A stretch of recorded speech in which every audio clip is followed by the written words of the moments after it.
Yo, ayos talaga mga idol. Balita dyan, welcome back mga idol. For today's video, may share na naman ako sa inyo mga idol. Bale, ito yung job order ni segundo sa akin mga idol. I-request ko daw. Bale, ito mga idol, special tools ito. Panglapping ito sa setting ng fuel injector sa main engine mga idol. So dito, kailangan natin malaman yung degree nito bago natin i-request mga idol para hindi natin masira. So ito, yung degree nito mga idol ay 60 degree. Paano ko nalaman?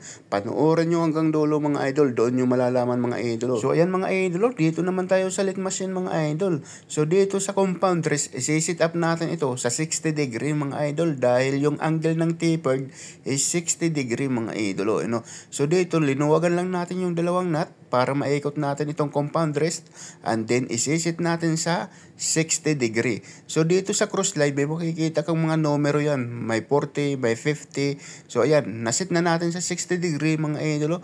So kailangan natin higpitan ng maayos yung dalawang nut para hindi gumalaw itong compound rest pag nagre-refresh tayo. Para sa ganun hindi natin masira yung special tools na yan mga idol. So ayan, bali dito naka high speed tayo dito mga idol. High speed yung ginamit ko dito. Tapos yung feed rate natin dahan-dahan lang mga idol para suwabing-suwabe, para makinis na makinis mga idolo.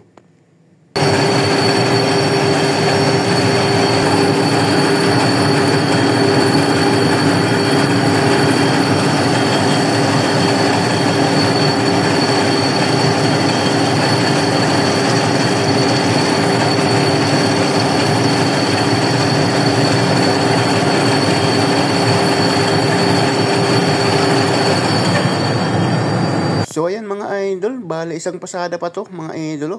Bali dito mga idol, magpapalit tayo dito ng RPM. So gagawin ko ng 1000 RPM mga idol.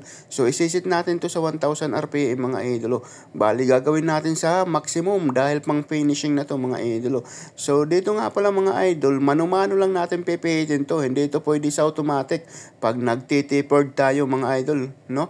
Hindi pwede automatic, mano-mano lang to. So dito nga pala mga idol, dahil high speed tayo, dapat yung feed rate natin dahan-dahan lang o ganyan, no?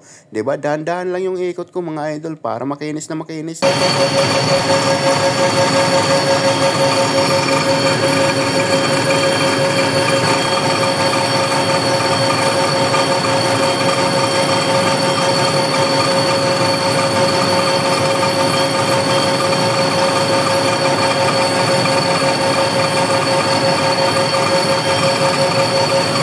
So ayan mga idol, ito na yung output ng pagre-refresh natin. Kita nyo naman yung output mga idol, napakaganda, napakakinis mga idol, di ba?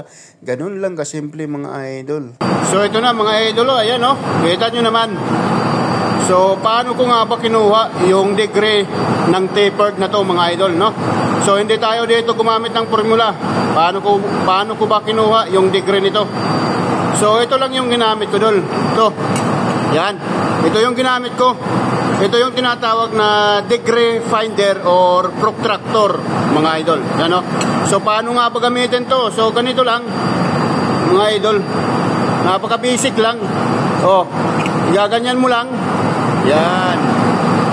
O, ilapat mo lang ganito. Yan.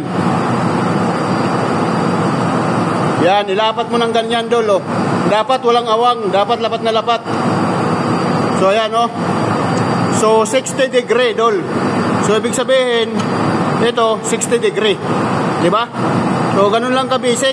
Gamit lang tayo ng protractor or degree finder. So ito mabibili nyo to sa Shopee dol. Marami to sa Shopee no. Nasa 200 lang yata to.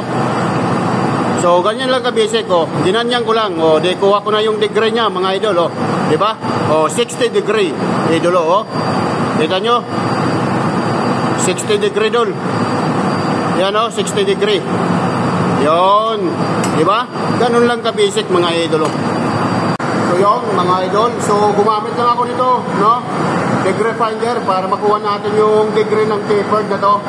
So basic na basic. So ito mga idol, malaki yung pakinabang nito. Pwede mo to gamitin pag nag-ahasa ka ng drill bit. Pwede sa pipe, kung kukunin mo yung degree. So maraming pakinabang mga idol. Kaya kung sasampa ka ng barko, bumili ka na nito. Sa Shopee, marami ito doon sa Shopee, no? So ayan. So ganun lang ka-basic mga idol. Okay. So paano yan mga idol? See you next time. Huwag mo naman kalimutan to idol. Pa-share naman itong video. Bye-bye.